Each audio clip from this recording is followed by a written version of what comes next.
بسم اللہ الرحمن الرحیم۔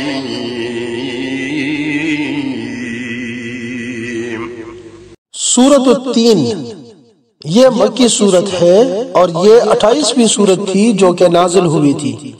اس میں 8 آیات اور 1 رکوع ہے۔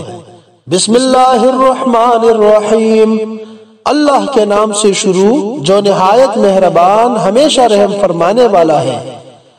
انجیر کی قسم اور زیتون کی قسم اور سینا کے پہاڑ طور کی قسم اور اس امن والے شہر مکہ کی قسم، بے شک ہم نے انسان کو بہترین اعتدال اور توازن والی ساخت میں پیدا فرمایا ہے، پھر ہم نے اسے پست در پست تر حالت میں لوٹا دیا، سوائے ان لوگوں کے جو ایمان لائے اور نیک عمل کرتے رہے تو ان کے لیے ختم نہ ہونے والا دائمی اجر ہے۔ پھر اس کے بعد کون ہے جو آپ کو دین یا قیامت اور جزا اور سزا کے بارے میں جھٹلاتا ہے؟ کہ اللہ سب حاکموں سے بڑا حاکم نہیں ہے؟ بے شک ہے۔ صدق اللہ مولانا العظیم۔